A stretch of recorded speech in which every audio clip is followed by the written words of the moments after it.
Bonjour et bienvenue dans cette vidéo dans laquelle on va parler d'Ukraine, d'armement, de pénurie de munitions, de l'autorisation faite à l'Ukraine d'utiliser les armes qu'on va lui fournir, y compris sur le territoire russe. Mais avant de commencer, je vous rappelle que cette vidéo est sponsorisée, que l'argent qui est collecté avec les sponsors revient à l'Ukraine. Regardez cette montagne là-bas. Le logo, il vous dit quelque chose ? NordVPN, si vous voulez une connexion sécurisée, garantie partout où vous vous trouvez, NordVPN c'est la solution absolue. Là par exemple, je suis en Bulgarie, mon objectif c'est de faire semblant que je suis toujours en France pour continuer à utiliser un certain nombre de services. Donc comme ça je peux accéder à ma chaîne YouTube, continuer à la configurer pour que vous puissiez regarder ce type de vidéos. Ensuite, quand je me connecte dans mon hôtel avec mon ordinateur, ça me permet d'avoir tout le flux qui va être chiffré par NordVPN. C'est-à-dire que même si je suis sur un Wi-Fi public, l'interception est impossible et ça permet de garantir une sécurité absolue de A à Z. Donc, si vous aussi, vous voulez une connexion sécurisée et que vous souhaitez pouvoir accéder aux services qui vous sont chers partout dans le monde, eh bien, suivez le lien qui est en commentaire de cette vidéo, nordvpn.com/titelman, et comme ça, vous reprendrez le contrôle de votre connexion sur vos ordinateurs, vos smartphones, vos tablettes et partout. Allez, on retourne à notre vidéo. Mais d'abord, ce défi qui est lancé à l'Occident, la mort de Navalny, aucun souci de l'opinion occidentale en la matière. Volodymyr Zelensky a eu cette phrase qui donne en quelque sorte le ton de la soirée, de ce qu'il estime être l'ambition folle de Vladimir Poutine. Poutine ne restera jamais, ne s'arrêtera jamais, il traversera l'Europe de l'Est parce qu'il le veut. Cyril Amourski, vous êtes en direct en Ukraine ce soir. On a entendu, on va y revenir, Medvedev qui, alors que se préparait ce deuxième anniversaire, disait on pourrait attaquer à nouveau Kiev. L'idée de ce cauchemar qui reviendrait, est-ce qu'elle est présente en Ukraine ce soir ? Oui, tout à fait. Et quand on écoute les Ukrainiens, d'ailleurs, vous venez de parler de Medvedev. Medvedev, il a aussi dit qu'il est prêt à lancer une guerre nucléaire contre les États membres de l'OTAN si c'est nécessaire, si en gros la ligne rouge serait dépassée, la fameuse ligne rouge de Medvedev. Et le discours qu'on entend aujourd'hui en Ukraine, et là, ça fait déjà 2 jours que je suis à Kharkiv, que j'ai passé du temps avec des personnes qui résident dans un immeuble qui a été impacté plusieurs fois par des missiles, eh bien, ces gens-là me disent qu'ils n'ont toujours pas l'impression qu'aujourd'hui les Occidentaux y réalisent qu'en réalité, l'Ukraine est réellement un bouclier qui permet aujourd'hui à la Russie de ne pas avancer vers l'Europe. Qu'aujourd'hui, les Ukrainiens se battent non seulement pour eux-mêmes, mais aussi pour l'Occident et pour l'Europe. Et ils aimeraient aujourd'hui voir plus de soutien de la part des Occidentaux. Bien évidemment, ils le ressentent, ils le voient, ils le comprennent, mais en réalisant quelle est la situation aujourd'hui sur place, notamment dans des villes comme Avdiivka, et en remarquant que les États-Unis ne parviennent pas à enfin voter pour un budget consacré à la défense de l'Ukraine, il y a un certain scepticisme envers les partenaires occidentaux qui apparaît en réalité auprès de certains Ukrainiens. Le débat est en train de grandir. On va entendre dans quelques instants Robert Ménard qui est à droite de l'échiquier, mais qui sur ces sujets-là est très pro-ukrainien et qui disait tout à l'heure en substance, c'est le moment d'une guerre presque préventive. Si on n'arrête pas Poutine maintenant, ce sera encore plus dur plus tard. C'est ce que vous disiez aussi, Ludmila. Est-ce que c'est ce que vous partagez, Xavier Titelman ? Mais c'est une certitude. Et il faut absolument qu'on arrive à faire s'effondrer l'armée russe en Ukraine, en tout cas sur une partie du territoire. Pourquoi maintenant ? Pourquoi c'est plus urgent ? Il y a évidemment Trump dans l'agenda notamment. Et oui, mais c'est aussi pour ça, parce qu'on a cette urgence opérationnelle. Si Trump gagnait, et on n'en est pas sûr, et si il est tellement imprévisible qu'on ne sait pas quelle serait la réponse de Trump si jamais la Russie voulait attaquer au-delà de la Moldavie et de la Géorgie, s'ils allaient par exemple sur les pays baltes. Ouvertement, les Russes, des généraux russes menacent ces pays maintenant d'une invasion. Et c'est pas pour dans 5 ans, c'est pas pour dans 10 ans, c'est pour dans 2 ou 3 ans. C'est-à-dire qu'un coup d'éclat, comme ils l'ont fait en Crimée, aller sur 100 km pour rejoindre Kaliningrad, pour rejoindre cette ligne, c'est quelque chose qui est hautement improbable militairement, mais nous, notre capacité de se mobiliser très rapidement pour faire face à cette menace, elle est beaucoup trop lente. C'est-à-dire qu'il faudrait des mois pour le faire. Là, vous me disiez il y a quelques minutes, on est un peu dans le creux de la vague. Bien sûr. En ce moment. Est-ce qu'il y a une urgence parce qu'il y a ce creux de la vague ? Qu'est-ce qui va se passer ? Quelle est Le soutien à l'Ukraine est dans le creux de la vague. C'est-à-dire qu'on n'a plus la possibilité de donner encore du stock parce que nos stocks sont vides, en tout cas en Europe. Les États-Unis n'ont pas commencé à donner leur stock. Mais par contre, nous, c'est pas du tout la même chose. Et dans le même temps, la capacité industrielle européenne n'est pas lancée à 100%. et elle le sera que dans 6-8 mois. Donc les Ukrainiens vivent leur pire moment en ce moment, parce que c'est le moment où ils ont le moins de munitions, à peine 2000 munitions par jour qui leur arrivent, c'est hautement insuffisant. Et ils n'ont pas encore reçu les F-16 et les missiles à longue portée qu'on leur promet quand même depuis un sacré bout de temps. Il y a ce mot terrible qui dit la souffrance est toujours supportable chez les autres, quand il s'agit des autres. Mais parlons aussi de l'aspect strictement militaire, puisque là aussi il y a une forme d'escalade dans le défi que Poutine lance à l'Occident, mais aussi dans le sursaut occidental. Alexia, les F-16, le fameux tabou de l'usage des F-16 en territoire russe est en train de bouger pour la première fois. C'est une première, vous l'avez dit depuis le début de la guerre. Hein. L'OTAN vient de lever un tabou. Désormais, ces F-16 tant attendus pourraient être utilisés pour frapper le territoire russe. Autorisation accordée par Jens Stoltenberg en personne. Voici ce qu'il dit. Nous devons nous rappeler que l'on est en présence d'une guerre d'agression de la Russie contre l'Ukraine. Et au vu des lois internationales, l'Ukraine a le droit de se défendre, y compris en frappant des cibles militaires légitimes, des cibles militaires russes situées à l'extérieur de l'Ukraine. C'est la loi internationale et bien sûr, l'Ukraine a le droit de se protéger. L'aval est donc donné pour utiliser ces F-16 et on le voit sur des images très récentes. Des soldats ukrainiens sont même en train de s'entraîner au Danemark, précisément sur ces avions de chasse. Des formations ont lieu également aux États-Unis, au Royaume-Uni ou encore en Roumanie. Alors pour le moment, il est impossible de savoir très précisément quand ces avions arriveront en Ukraine, mais le Danemark en tout cas a apporté une précision. Il devrait être livré au deuxième trimestre 2024. Une source militaire française expliquait il y a quelques semaines, de toute façon, il n'y aura pas d'annonce officielle, on s'en doute. On apprendra la livraison des F-16 quand on les verra voler en Ukraine. Une chose est sûre, leur utilisation pourrait faire une différence de taille sur le terrain. La raison, c'est que ces avions sont équipés de missiles à longue portée, ouvrant le champ des possibles concernant les cibles qui pourraient être visées par Kiev, la Russie faisant donc partie de ces cibles potentielles. Et les Occidentaux ont toujours été réticents. On le sait, on en a quand même beaucoup parlé ici quant à leur livraison, craignant une escalade du conflit. Mais il y a une particularité en fait concernant ces F-16. Kiev ne pourrait pas cibler la Russie sans prévenir le pays fabricant et le pays fournisseur de F-16. Donc on a compris, une frappe sur le territoire russe ne serait pas si évidente que ça. Jusqu'à présent, 4 pays se sont engagés à envoyer des F-16 à l'Ukraine, la Belgique, le Danemark, la Norvège et les Pays-Bas. Tous disposent d'exemplaires anciens ou déjà sortis de leurs arsenaux, mais dont le nombre maximum d'heures de vol n'a pas été atteint. Pour le moment, les Occidentaux entretiennent le flou sur le nombre précis d'appareils qu'ils devraient livrer, mais dans les milieux militaires, et vous nous le confirmerez, on laisse entendre que Kiev pourrait recevoir cette année une soixantaine de F-16. Alexia, merci beaucoup. Quel est le signal ici que les Américains veulent donner? Parce qu'on a bien compris, si Stoltenberg fait ça, c'est qu'à Washington, on lui a dit « tu peux y aller ». C'est clair. Voilà. Quel est le signal? Fittelman, c'est vous l'homme de guerre aérien. C'est à vous de parler. En fait, moi, ce qui m'étonne, c'est pourquoi on se pose la question. Les Ukrainiens utilisaient les drones de l'OTAN, fournis par la Turquie, pour aller bombarder jusqu'à Briansk, en Russie, déjà en 2022. On a utilisé les systèmes de défense aérien de l'OTAN, les Patriotes, pour abattre des avions russes au-dessus du territoire russe. Oui, ça bombardait pas le sol. Donc en fait, c'est quelque chose qui est déjà acquis. Est-ce que la position de Stoltenberg, elle pourrait libérer finalement le Danemark, la Norvège pour que ça soit possible demain? Samantha Est-ce que ces pays pourraient autoriser qu'il y ait des frappes? Samantha, qui intervient ici parfois sur le plateau, elle l'a dit très clairement, elle a participé à la rédaction de certains de ces textes qui sont lus par les directeurs de l'OTAN. Et elle dit, chacune des virgules sont discutées et validées par l'ensemble des membres concernés. Donc ça veut dire que ça, c'est validé par les États-Unis et par les pays fournisseurs qui vont suivre avec la Pologne et d'autres pays qui vont fournir aussi. Il y en a qui pèsent plus que d'autres. Allons, sans méchancer, le Luxembourg pèse peut-être un peu moins que les États-Unis d'Amérique. Oui, mais il n'a pas de F-16, donc il n'aura pas son mot à dire, en fait. C'est bien ça.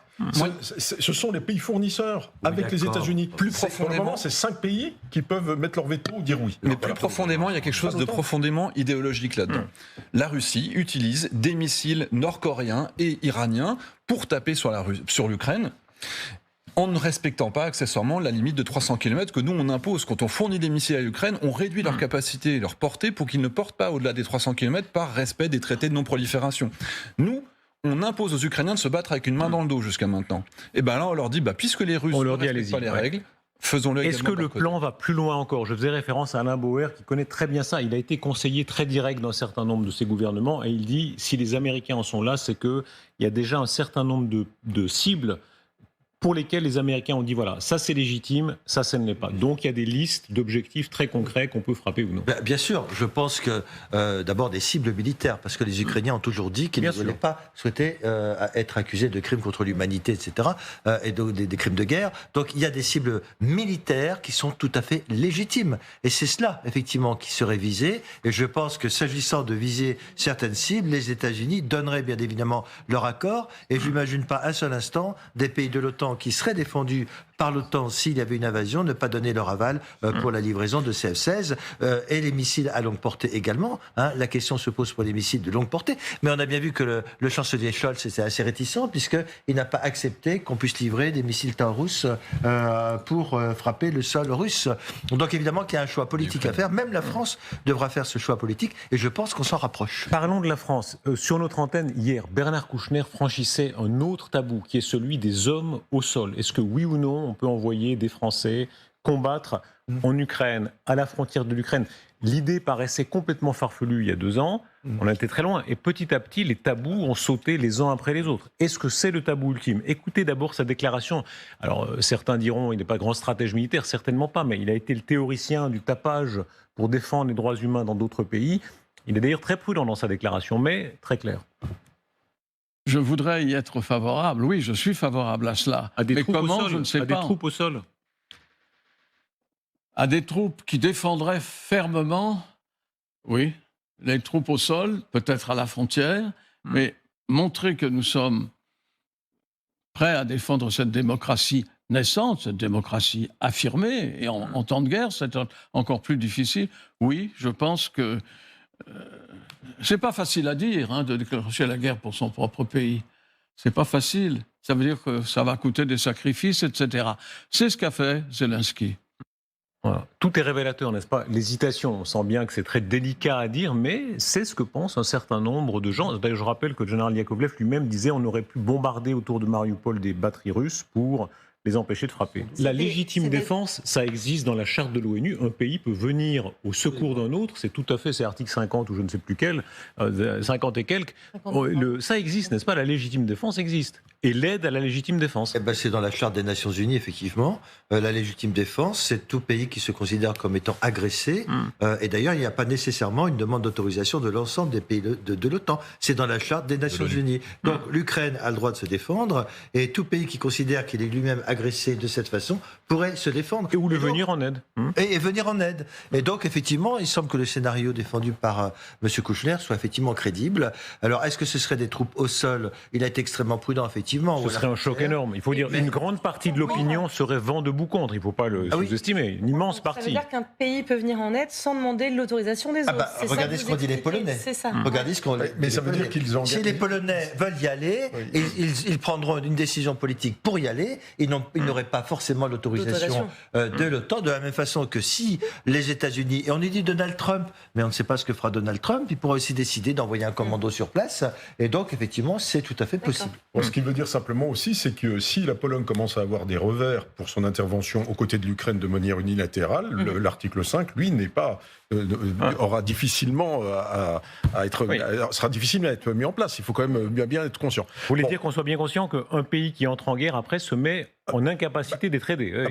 Oui, en tout cas pas dans l'obligation, parce que l'OTAN, c'est véritablement l'article 5, c'est une alliance défensive. Donc à partir du moment où la Pologne se met en état, je dirais, de défense de l'avant et s'engage volontairement de manière unilatérale aux côtés de l'Ukraine, on rentre absolument pas dans ce créneau. Donc il faut aussi se méfier. Alors moi je pense que là pour le moment, on a déjà des troupes d'abord de l'OTAN maintenant qui sont en Roumanie, qui sont en Lituanie, qui sont aux Pays-Baltes, qui sont un peu partout. Donc on est quand même, j'allais dire, sur le Limès, à la frontière de l'Ukraine. Maintenant, regardez, ça, je peux vous dire que c'est pas étudié dans les états-majors, ça, l'intervention. Ça n'est pas étudié. Aujourd'hui, on étudie l'aide, effectivement, logistique, industrielle. Ça n'est pas étudié. Et la meilleure preuve, c'est que dans les 44 milliards, et maintenant on va monter à 2, peut-être plus, on est à 2 d'ailleurs, et on va monter presque à 3% du PIB, le format de l'armée française n'est pas prévu pour être épaissi. Il n'y a pas la création de brigades, il n'y a pas la création de régiments de chars, il n'y a pas la création de rien du tout. Alors l'un après l'autre, attendez, pas ensemble. Parce que là, vous disiez à l'instant, ce n'est pas étudié. Ça veut dire qu'il n'y a pas de précédent Ce qui Pas en Ukraine. est étudié, c'est les plans de défense de C'est la l'OTAN. défense. C'est ça. Mais moi, je rappelle que même moi, quand j'étais jeune, ou on se battait soi-disant contre l'Union soviétique, il n'a jamais été étudié, moi je ne l'ai jamais fait, de jeune lieutenant ou capitaine, d'entrer sur les territoires du pacte de Varsovie. On ne faisait que de la défense à partir de la Troïde de Fulda à la frontière tchèque, et on faisait du combat de retardateur et défensif. Moi, j'ai simplement une question, parce que le général a toujours des scénarios militaires, mais il y a aussi le pouvoir politique. Si demain l'Ukraine s'écroule, elle s'écroule, c'est une défaite. Qu'est-ce que font les responsables politiques? Ils vont laisser s'écrouler, alors que ça fait 2 ans qu'on nous dit, et encore aujourd'hui à Kiev, que la perte de l'Ukraine, ce serait une perte pour la démocratie. Vous posez la vraie question, qui est celle de la conséquence ou de l'inconséquence de ce qu'on dit. Absolument. Donc, est-ce qu'on va laisser... J'espère que l'Ukraine va gagner, qu'on va lui donner les moyens. Mais si elle devait s'écrouler demain, on fait quoi? C'est ça la question aujourd'hui. Il y a des pays comme C'est la une vraie Pologne. question, Patrick, c'est une vraie question, et je ne suis pas persuadé qu'on ira. Mais il y a des- Xavier Titelman. Je suis convaincu qu'il y a des pays comme la Pologne, parce que l'ambassadeur a laissé déjà comprendre qu'il le ferait sur votre plateau, que la Pologne s'engagerait pour éviter l'effondrement de l'Ukraine et la capacité des Russes à arriver à leurs frontières. Ça, c'est une certitude. Mais Vous dites, et là, qu'on comprenne bien, la Pologne peut-être le ferait, la France est exclue? La France, pour le moment, ça n'est pas, il n'y a aucun plan qui On est trop prévoit loin. d'aller vers l'avant. Parce que c'est ça que ça veut dire. Ça veut dire sortir des frontières de l'OTAN, sortir de l'alliance défensive et aller vers l'avant. Non, il n'y a pas de plan qui va vers l'avant. Et d'ailleurs, je le redis, parce que le format de l'armée française, tel qu'il est prévu pour les années à venir, s'étoffe technologiquement, j'allais dire, cyber, espace, etc., mais ne s'étoffe pas sur le plan quantitatif. Pendant ce temps, soulignons que les Ukrainiens combattent très courageusement. Il y a eu beaucoup de cas d'avions abattus, n'est-ce pas? Expliquez bien ça, Xavier Titelman. On dit il y a le risque que le front s'écroule. Peut-être, mais pour l'instant, les Ukrainiens arrivent à C'est vrai mener que des actions offensives. Au sol, les Russes arrivent à obtenir certaines des victoires à la Pyrrhus. C'est-à-dire qu'ils perdent 17 000 hommes. D'ailleurs, le blogueur russe qui a révélé qu'ils avaient perdu 17 000 hommes pour prendre Avdivka, il s'est suicidé il y a quelques jours. Donc, ils répètent cette situation dans laquelle il leur faut des centaines et des milliers de chars perdus pour prendre des villages en ruine. Mais dans le domaine maritime, on le sait, c'est la victoire ukrainienne de 2023. Et dans le domaine aérien, ils prennent de plus en plus de capacités. Comment arrivent-ils encore à battre plusieurs Sukhoi? Puisqu'on a vu ça. Pas que des Sukhoi. Ils ont aujourd'hui mis en place une stratégie dans laquelle ils déplacent leur système de défense aérien Patriot à des endroits improbables, alors que c'est des systèmes qui sont censés être fixes, pour offrir une surprise stratégique aux Russes. Là, c'est un Beriev A-50. Ils en ont 5. C'est les avions radars. Il n'en reste plus que 5. Donc, ils en auraient 3 opérationnels en même temps. Les Russes, c'est les avions qui permettent de voir les attaques de futurs F-16 et des avions de chasse aujourd'hui ukrainiens. Je peux prendre une minute? Bien sûr. Je reviens d'Ukraine. Les Ukrainiens m'ont offert ce petit morceau d'un Sukhoi 34. Alors montrez-le bien qu'on comprenne exactement ce que c'est. C'est un avion de chasse ukrainien, un avion de chasse russe qui a été abattu en Ukraine par les Ukrainiens, et ils me l'ont donné pour le général Richoux. Parce que le général Richoux est un général qui défend bien l'Ukraine sur les plateaux. Et donc, comme ils ont vu la vidéo qu'on a fait ensemble... J'en suis vraiment très très touché. Et c'est une médaille. Je vais le garder. Ça s'appelle une médaille. Précieusement, et vive l'Ukraine. Voilà. C'est produit en Russie, recyclé en Ukraine dans de bonnes conditions. Mais eux, donc, réellement, ils continuent à travailler et leur défense aérienne se renforce petit à petit et a une capacité de taper de plus en plus dans la profondeur. Simplement, il leur faudrait plus de missiles pour faire plus efficacement. Mais aujourd'hui, les Russes sont plus en liberté de faire du bombardement sur la ligne de front. Il y a combien de morceaux de Sukhoi comme ça qui sont distribués à des généraux méritants à travers l'Europe? Moi, c'est le premier que je donne en tout cas. Mais il y a plus d'une centaine d'avions de chasse russes qui ont été abattus uniquement pour ceux qui sont prouvés. Les Ukrainiens revendiquent davantage de destruction, mais sans déjà prouver, donc c'est quelque chose qui est colossal. Le risque encouru, il faut rappeler que pour le FSB surtout, trahir, c'est un voyage sans retour. Écoutez comment Vladimir Poutine donnait l'avertissement avec ce même sourire qu'on évoquait tout à l'heure, un peu ironique. Alors, on a beaucoup relié ça à Prigojine, mais pas seulement, n'est-ce pas? La Russie tue celui qui trahit, il y a un contrat, disons, qui est tôt ou tard rempli. Est-ce que vous savez pardonner? Oui, mais pas tout. Qu'est-ce qui est impossible à pardonner pour vous? La trahison. Xavier Titelman. En plus, ça rappelle un cas très récent. Vous savez qu'il y a un pilote russe avec son hélicoptère Mi-17 qui s'est posé, qui a tué a priori une partie du reste de l'équipage, qui s'est posé en Ukraine. Les Ukrainiens ont dit, évidemment, il était payé pour ça, il y a des primes. Et plutôt que de rester en Ukraine où il était protégé, il a décidé de partir en Espagne et on a retrouvé son corps il y a... Attardons-nous sur ce cas. Maxime Kouzminov, il a été découvert près d'Alicante, 28 ans. Il avait trahi la Russie, il avait livré son hélicoptère à l'armée ukrainienne. Les Ukrainiens, et on comprend bien, en ont fait beaucoup de beaucoup de bruit pour montrer à quel point une partie des Russes pouvait changer de camp. Le patron des services de renseignement militaire ukrainien, le GUR, a été le premier à faire publiquement le lien. Nous pouvons confirmer sa mort, dit Boudanov. Une autre source disait qu'il a été abattu de plusieurs tirs près de son domicile. On l'a retrouvé dans une voiture, n'est-ce pas, après cette mort, évidemment, c'était en tout cas pas un contrat. C'est vraiment un règlement de compte tout à fait dans les traditions soviétiques et russes. Il y a l'autre cas, n'est-ce pas, de ce blogueur, de ce blogueur russe militaire qui avait eu l'imprudence de parler des pertes russes. C'est Morozov, surnom Mourtz, figure de l'extrême droite russe. Il avait pris d'abord les armes en 2014 aux côtés des séparatistes. Écoutez lisez plutôt ce qu'il avait dit. Il avait parlé du nombre de victimes, des blindés détruits. L'ennemi a dans le meilleur des cas pour nous des pertes irrécupérables de 5 à 7 000 hommes. C'était bien sûr bien avant dans cette guerre. Il s'agit d'une estimation approximative. Le Kremlin a détesté ça. Il a été victime de toute une campagne de pression. Alors, il a dit qu'il se serait suicidé. Donc il avait averti, peut-être s'est-il réellement suicidé, mais après une campagne de pression extrêmement forte. Trahir ou contester coûte très cher, surtout si on est dans le système.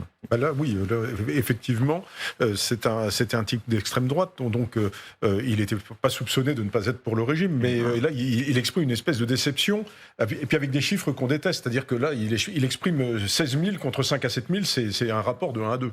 Donc là, il donne des chiffres tout à fait précis qui n'ont pas dû faire plaisir à Poutine et à sa clique, compte tenu que c'est une grande victoire, Avdiivka. Ils ont mis, depuis octobre jusqu'au mois de février, ils ont eu 16 000 morts pour prendre une ville de 34 000 habitants. Bon, c'est quand même pas très très glorieux. Est-ce que je peux poser une question un peu gênante ? Est-ce que ça marche ? La Chine est la plus grande dictature de la Terre. Ça marche, ça marche, fonctionne. Évidemment, la terreur a toujours marché. La Russie, on a beaucoup, c'est une sorte de lieu commun de plateau de dire il a peur. Peut-être qu'il a peur, mais en attendant, pendant qu'il a peur, il tient le pouvoir. Et toute cette peur qu'il provoque chez les autres fonctionne. Non, oui, bien sûr, mais là où ça a été très bien étudié, où on peut aller voir, c'est quand même à Berlin-Est. Quand on va voir le mémorial des services, oui, de la Stasi. De la Stasi, voilà. Eh bien, tout le système, je dirais, carcéral d'un peuple entier est parfaitement décrit. Il devait y avoir, je sais pas quoi, un indicateur pour 10 personnes. Avec souvent dans les couples, il faut rappeler que quand on a déclassifié les archives de la Stasi, souvent des couples ont appris que leur épouse ou leur époux renseignait la Stasi depuis des années. Et donc là, je pense que c'est d'un point de vue pédagogique, il faut visiter ce bâtiment où tout est resté comme le jour où est parti Milke, je crois, Milke, il s'appelait, ou non Erich Milke, oui. Erich Milke, avec le téléphone en bakélite, tout est là, c'est sur place. Et le système carcéral est parfaitement décrit dans son intégrité, et vous savez ce qu'est véritablement un État dictatorial. Rappelons les proportions, c'est-à-dire qu'à l'époque, on pensait 1989 que ce monde finissait. Aujourd'hui, il y a 1,5 milliard de Chinois qui vivent dans ce monde-là. Oui, et puis avec l'intelligence artificielle, les caméras, etc. Vous savez, le principe de cette dictature, c'est la délation. La délation intrafamiliale aussi, et une délation permanente. En Chine, et je connais bien pour d'autres raisons, vous êtes filmé dans la rue, il y a de la reconnaissance faciale, vous allez même payer votre note au supermarché par la surveillance faciale. Il n'y a plus aucune marge de manœuvre, et des Chinois se sont laissés mourir dans leur tour. Pourquoi ? Parce qu'il y avait un système policier qui empêchait les personnes qui étaient malades d'aller se guérir, d'aller se soigner à l'hôpital lorsqu'elles avaient le Covid. Et non seulement ils observent et surveillent tout ce qui se passe à l'intérieur,